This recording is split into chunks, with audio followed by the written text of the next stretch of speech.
Well, you know, Scotland may have voted no, but it turns out no less than Rupert Murdoch might have been right. Listen. I think it goes beyond Scotland. I think there's a great sort of anti-establishment groundswell. You could take the United States and go across to Middle America. What do they think of Washington and Wall Street, for that matter? People are really looking for change. In fact, it might be a global contagion. Think of this. 1 in 4 Americans so disgusted with government, they're actually open to secession. So who's to blame? The Democratic strategist Steve Laser and FPN's own Tracy Byrnes. Tracy, it is toxic. We know that. And I think you blame the government here because they've created this, the haves and the have-nots all over again. They've created this animosity among people that it's bad to be rich, it's good to collect welfare and get food stamps. And as a result, people can't take it anymore. We're subsidizing each other. It's crazy. Well, I think the beef in Scotland really was that it was a government far away that was doing it and calling the shots for them. And they felt they weren't getting equal representation. But that aside, is there something, the fact that people said after the vote, well, we put that one to bed, but did we really? I don't think so. I think that, I think we'll see this again in Scotland.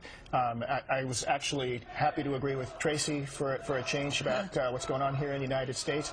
I don't think it's so much the government as our politics, the way they've evolved over the last 30 to 40 years.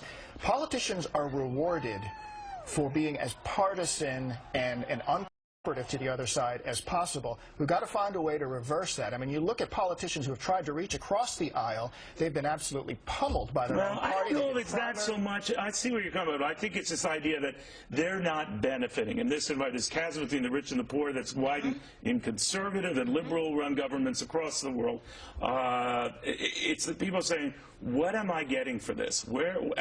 I don't like this. It's why a lot of Texans look about seceding from the country because they're fed up with what they call a government that's been unresponsive on things like illegal immigration and the rest.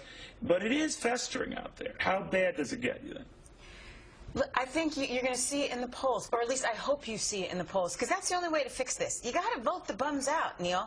Truth is, we should have term limits. These lifetime politicians are only out to get re-elected again, and therefore nothing gets done. No one wants to cross the aisle. No one wants to even try. What do you think of that? You know, I think, again, I don't disagree with Tracy, but I think that what we have to do is stop rewarding politicians for being like this, and I think that goes all the way down to the grassroots. I don't know if term limits are the solution. Well, I think also the ones who are trying to buy us off, left or right. I think, okay, give them some money. I just subscribe to the no bacon, no bull strategy. Don't play games with us. Do something that could be helpful to us. Well, I used to think the solution was give the states more autonomy, which for a Democrat is not exactly a popular thing to advocate.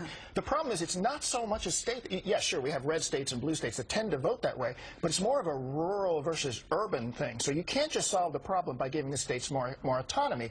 People in the cities in red states won't be happy. People in rural regions in New York, for instance. I think we've become a country of handouts, Neil. And if you don't get your handout, a world of handouts. Yeah, and if you don't get your handout, you're not happy, and you kick and scream until you get it. I think one Scottish watcher said it best to me, but I won't do my Scottish accent. He said, we've run out of money. We've run out of money. And that's what's going on.